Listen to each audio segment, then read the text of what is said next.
Muito bem, para você que nos acompanha nas redes sociais da Rádio Planetário, também nosso programa de jornalismo, estamos recebendo hoje aqui, o nosso amigo Acácio Rosalém, arquiteto e também responsável pelo setor de engenharia da Prefeitura Municipal de Espumoso. No nosso município de Espumoso, então, engenharia aqui na Prefeitura, quem é responsável é o Acácio. Acácio, bem-vindo à nossa programação, bem-vindo à nossa rádio.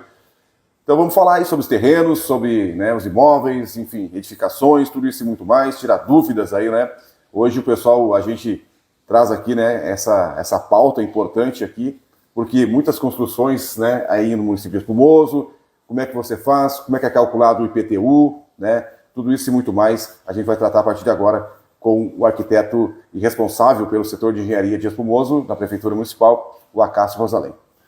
Olá a todos. Então, a cidade, como todo mundo sabe, ela está em grande expansão, existem inúmeras construções em andamento e as principais dúvidas que as pessoas têm em relação ao processo de aprovação do projeto, por onde se inicia, Eu comprei um terreno, o que eu faço agora, Primeiramente, você vai buscar um profissional responsável, técnico, engenheiro, arquiteto, enfim, que são os habilitados a trabalhar, e vai verificar se esse terreno, as condições, qual é o tipo de uso que tu queres dar. Quer fazer uma construção residencial, comercial, enfim. Primeiramente, o terreno, se o cliente, a pessoa, no caso, já fez a aquisição dele, ele deve conferir, antes de iniciar a obra, as medidas, conferir se essa matrícula está atualizada. Se há débitos. Quando for locar a obra, verificar se realmente, então, essas medidas estão de acordo, porque o que acontece é as divergências de matrículas em terrenos mais antigos, de medidas, Então, isso pode gerar um problema futuro, basicamente, partindo para esse outro plano, comprei o terreno, vou contratar o profissional técnico, vou iniciar os estudos de projeto. A partir disso, entra a prefeitura, que é a aprovação do projeto arquitetônico. Tudo vai passar para vocês ali, Hoje passa tudo pelo setor de engenharia, essa aprovação aí.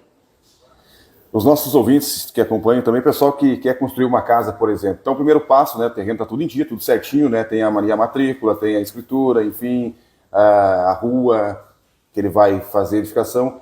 Quais os documentos que ele precisa levar até a prefeitura para aí ter, então, a liberação para começar uma obra? Não é só chegar lá e começar, Não. Tem um processo, Esse é o processo que é exigido em todos os locais, em todos os municípios, em todas as prefeituras, enfim. O responsável técnico que irá fazer esse procedimento, A gente tem um Código de Construção Civil. Esse código está específico, as regras que precisam ser cumpridas. Ele vai fazer o projeto, ele vai levar na prefeitura, vai abrir um protocolo para fazer a aprovação desse projeto. A análise do projeto, ele é feita, tem um tempo hábil ali de 15 dias. Hoje a gente está conseguindo fazer em torno de 5 dias, conforme a demanda, claro. Nessa análise é feita, então, em cima do Código da Construção Civil. É analisado os itens, se está tudo de acordo, aprova, se não, volta para alteração, não tem problema nenhum, e aí é feito depois o processo de emissão do alvará de construção de obra. O que é o alvará de obra? É um documento mais importante que a gente tem, que é aquele que o proprietário tem a garantia que passou pela prefeitura e que está tudo de acordo. Caso a fiscalização ali, até do CREA mesmo, vem ali, está tudo certo. Hoje nós temos 3 tipos de fiscalizações, que é a própria prefeitura, o CREA e o CAL. O CREA pertence aos engenheiros civis e o CAL ao Conselho de Arquitetura e Urbanismo. Então, a pessoa tendo o alvará de construção, ele está apto, a todas essas fiscalizações e está seguindo no caminho correto. Bom, a gente sabe, Acácio, quando a gente compra um carro, e o carro está meio, não serve mais, vamos falar assim, e daqui a pouco eu quero me desfazer desse veículo, mas eu simplesmente não posso, como antigamente era, ir até um depósito, ou um ferro velho, vamos dizer assim, um desmanche e só entregar lá. Eu tenho que fazer o processo burocrático, que é dar baixa no veículo. E caso eu compre também um terreno que tem uma casa em cima, uma edificação em cima, eu queira demolir essa edificação para construir uma nova, como é que eu tenho que fazer? Eu chego lá e faço a demolição ou não? Isso não pode acontecer. Então a pessoa tem que abrir um protocolo na prefeitura com um pedido de demolição dessa obra. O que muitas vezes acontece é que essa obra, muitas vezes é uma obra antiga, ela não está averbada, né? Só consta na ficha cadastral do imóvel. Então, mesmo assim, a pessoa é interessante procurar um responsável técnico particular da pessoa dela para fazer essas orientações, né? Mas se chegar na prefeitura e pedir, tem que fazer uma certidão de demolição para sim, aí a prefeitura emitir essa certidão, o cliente lá fazer a demolição, tudo certinho para depois ingressar com o projeto de aprovação de uma obra nova ou, enfim, só dar baixa naquele imóvel. Então, muito importante você que tem um imóvel aí, né, queira fazer enfim, né, uma reforma também, né, Exato. Demolição, construir novamente, não é mais como antigamente, né? Antigamente Não. o pessoal chegava ali, enfim, transformava tudo, né? E hoje as averbações também, como é que funcionam? Hoje eu construí uma casa, a gente sabe que o pessoal constrói ali uma casa até para não pagar a taxa de INSS é 70 metros quadrados, Exato. até 70 metros quadrados, né? Então você fica 69 alguma coisa. E aí depois o pessoal constrói, né? E depois também tem que procurar vocês, a prefeitura, e fazer a averbação desse restante aí, né? Isso, porque depois que finalizou o projeto de aprovação, então é emitido o alvará de obra. Com o alvará de obra, inicia o processo de execução de obra. No período de finalização da execução, o proprietário abre um novo protocolo e solicita a carta BITS. O que é a carta BITS? É a carta que vai dizer a casa pode ser habitada, né? Após essa carta BITS, então, da prefeitura, o proprietário encaminha no registro de imóveis para fazer, então, a averbação e escriturar, né? Então, esse imóvel na matrícula. Ou seja, é muito importante, porque até depois, se você for vender esse imóvel, né, tem que estar tudo certinho, né? Porque senão não vai passar lá nenhum cartório e vai conseguir fazer, né? Exatamente, e aí esse é o grande ponto que acontece, é na venda e que existe uma parte construída e legalizada e a outra não existe, né? E aí volta um outro tipo de projeto, que é o projeto de regularização de imóveis, né? Eu tenho uma casa, ela tem X metros quadrados e depois vou vender e na matrícula consta uma metragem, mas na ficha cadastral do imóvel na prefeitura consta outra. E aí, então, a pessoa tem que contratar um profissional técnico para fazer a regularização, que é deixar ela toda regularizada para, sim, dar os próximos caminhos dela. Muito bem. E a gente falando também aqui, o pessoal gosta muito também, né, de perguntar sempre, né, tirar essa dúvida, sanar essa dúvida aí sobre imposto, né? Imposto hoje está em tudo, né? Qualquer coisa que você vai fazer, bem, serviço, enfim, tá, o imposto embutido já vem ali, né? A gente quer saber também sobre o IPTU, né? E aí o pessoal tem essa dúvida, quanto maior o terreno, com certeza, muito maior será, né, a taxa. Quanto maior o imóvel também, né, você paga pelo seu conforto, vamos falar assim, né. E os terrenos de esquina também tem, né, uma diferença aí, por causa de muitas vezes, né, as ruas, né, você tem duas ruas aí que passam, né, e aí...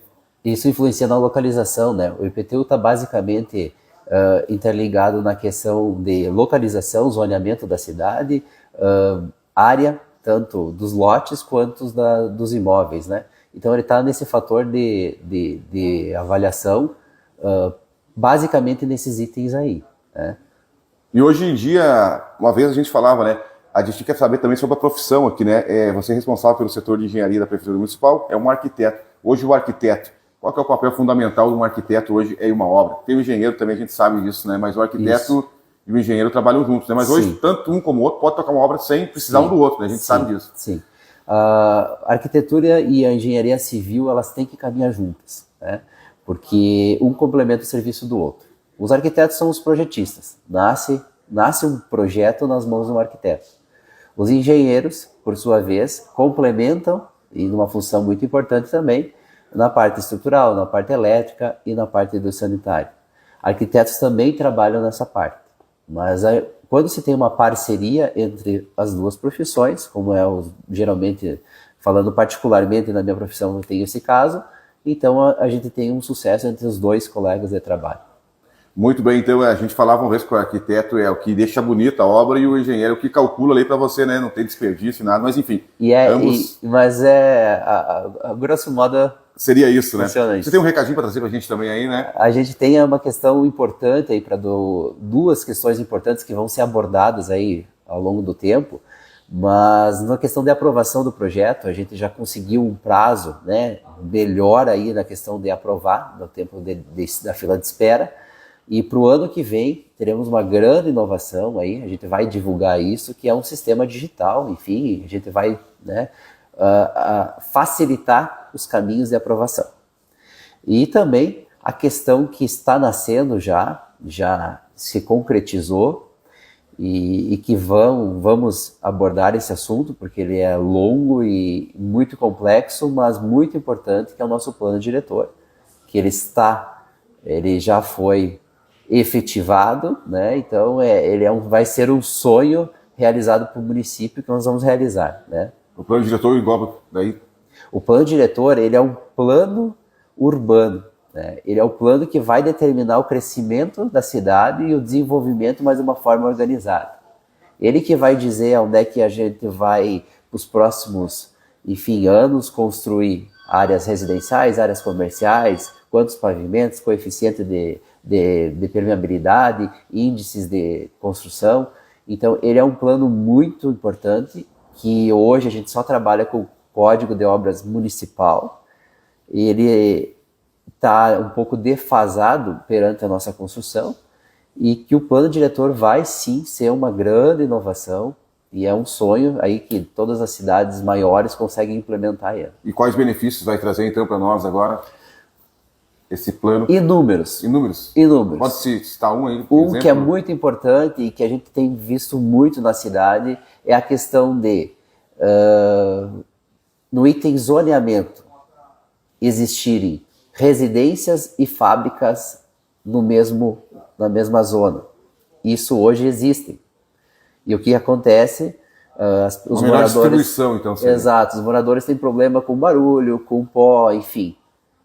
Num plano diretor, isso não vai mais acontecer. Bairros residenciais são específicos, residenciais com seus serviços, né, primários, mas áreas industriais são áreas industriais.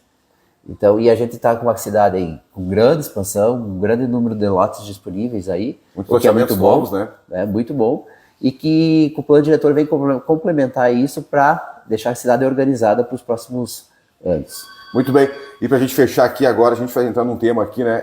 Por exemplo, 2 edificações no mesmo terreno, como é que funciona? Eu tenho que desmembrar o terreno, simplesmente o pessoal construía uma vez ali e ficava assim, né? Como é que funciona aí? Como é que tem que ser para você estar legalmente aí, né? Não falar em coisas irregulares aqui, a gente não quer trazer à tona, mas também fazer uma coisa legal. Eu tenho um terreno, daqui a pouco meu filho quer construir atrás ali, ou do lado, enfim. Desde que fique na mesma matrícula, né? Ambos na mesma matrícula. Se as 2 construções, a primeira, por exemplo, já está tudo correta, pode ser feita a aprovação no mesmo lote como uma segunda construção. O ideal, sim, é que faça o desmembramento, que é um outro tipo de projeto, que já faça a passagem de servidão, para que isso, se um dia um dos 2 forem se desfazer do imóvel, já esteja tudo correto. E lembrando, ele falou aqui, servidão, você que vai construir aí, né, ou vai permitir que alguém construa nos fundos aí, usar esse termo mais genérico, né, a servidão tem que ter ali, que é aquele acesso, né, não pode estar irrestrito, né. Exato, tem medidas mínimas, tem tudo no nosso Código de Construção Civil. Hoje a medida mínima para ter uma servidão, ele tem que passar um veículo ou pessoas somente? Ele está em torno de 3 metros o mínimo. 3 metros o mínimo hoje para você ter o acesso. Passagem de servidão. Algum recado mais? Não, a gente quer agradecer aí, então, a oportunidade de expor algumas dúvidas e estamos sempre à disposição. Então nós conversamos com o Acácio Rosalém, arquiteto responsável pelo setor de engenharia da Prefeitura Municipal de Espugoso.